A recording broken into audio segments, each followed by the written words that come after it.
¿quién inventó el matrimonio? Yo no sé quién inventó el matrimonio, dijo un hombre, pero yo lo voy a investigar, lo voy a averiguar, y cuando lo averigüe yo personalmente le voy a ir a reclamar a esa persona. Estas fueron las palabras de un esposo que estaba frustrado por los constantes pleitos matrimoniales que sostenía con su esposa.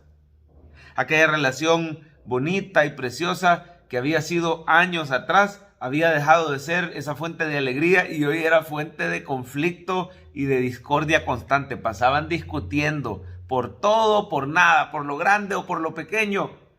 Pasaban en constante amargura, disensión. Y entonces este hombre se había propuesto irle a reclamar al que se inventó el matrimonio porque su diseño quizás estaba defectuoso. Lo cierto es que si tuviéramos que atribuirle a una persona o a alguien la autoría del matrimonio, es a Dios mismo. La palabra de Dios nos muestra en Génesis 2 que después de crear el mundo, después de crear todas las cosas, Dios le dio un orden específico a la creación. Y en el capítulo 2 se narra ese orden, empieza hablando de que el hombre estaba solo y que no era bueno que estuviera solo, que le iba a ser una ayuda idónea, y luego Dios se ve como instituye el matrimonio como algo sagrado, como algo hecho y diseñado por él, algo de la autoría de la mano de Dios.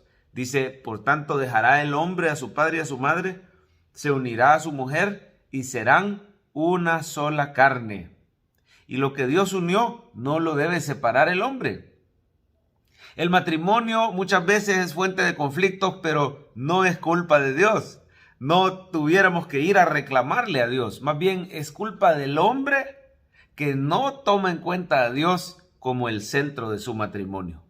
La clave para que los matrimonios funcionen bien es conocer que en realidad el matrimonio nos habla o nos pinta un retrato de Cristo con su iglesia. El matrimonio en realidad no se trata de nosotros como seres humanos. El problema de los casados es que entran al matrimonio ignorando que en realidad no se trata de ser felices, de que me voy a casar para que me quiten la soledad, para que me sirvan, para que me llenen, para que me quieran. El matrimonio en realidad se trata de cuánto Dios ama al hombre que envió a su Hijo Jesucristo. Así lo explica la Biblia. En el Nuevo Testamento dice que todos los matrimonios en realidad nos hablan del gran amor que tiene Cristo, que representa al esposo, por su iglesia, que representa a la esposa. Cristo vino a este mundo y se sacrificó. Estuvo dispuesto a dar su vida por amor a su iglesia. Estuvo dispuesto a amarla hasta la muerte. Con su misma vida la amó, a pesar de sus imperfecciones. Así murió Cristo por su iglesia y resucitó y la salvó. Prácticamente la redimió.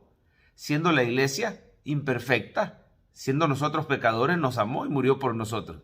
Ahora la iglesia, enamorada de Cristo, agradecida, vive para agradar al Señor y para someterse a Él en todo. De la misma manera, el matrimonio tiene que ser ese equipo donde ambos están dispuestos a sacrificarse el uno por el otro, a dar su vida misma si es necesario, dispuestos a morir por el cónyuge y dispuestos, por supuesto, a vivir para él. Cuando entendemos que Cristo es el centro del matrimonio, entonces las cosas empiezan a funcionar mejor. Y aquí en el capítulo 2 vemos 3 grandes propósitos que Dios le da al matrimonio. Por supuesto, además de hablarnos de Jesús, hay 3 propósitos prácticos que tiene el matrimonio y le hemos llamado las 3 C del matrimonio. El matrimonio fue dado por Dios para empezar, para darnos compañerismo. Dice la Biblia, no es bueno que el hombre esté solo, le haré ayuda idónea para él. Adán no estaba realmente solo en todo el sentido de la palabra, él estaba rodeado de otras criaturas, pero que no estaban hechas a imagen de Dios. Adán estaba realmente muy entretenido, muy ocupado. Algunos dicen el trabajo lo hizo Dios como castigo, pero en realidad, desde antes de la caída en pecado, Adán estaba bien ocupado trabajando, gobernando sobre la creación. Dios le dio un puesto de gran responsabilidad y de gran privilegio por encima de la creación, como gobernador de la creación. Estaba poniéndole nombre a los animales y sojuzgando la tierra. Pero dice la Biblia que el hombre estaba solo realmente y necesitaba esa ayuda idónea. También recordemos que tenía una gran amistad con Dios. Dios caminaba en el huerto con el hombre y tenían esa relación sin interrupción porque no se había dado la caída del hombre en pecado. Pero aún así, Dios dice, no es bueno que el hombre esté solo. Quiere decir que tenemos una necesidad social, no solo de amistad, sino hay una necesidad de una unión con otro ser humano, con nuestro cónyuge, que sea una unión íntima, que sea una unión perfecta puesta por Dios. Dios diseñó que el hombre y la mujer se unan en santo matrimonio como que si fueran una sola persona. La palabra dejará el hombre a su padre, a su madre, se unirá a su mujer. La palabra unir ahí es una palabra que significa o da la idea de hacer una sola sustancia donde antes eran dos. Es como la soldadura. Se hace ahora una aleación de los dos metales, dando lugar a una nueva sustancia. Ya no son más dos, sino una sola carne, dice la palabra de Dios.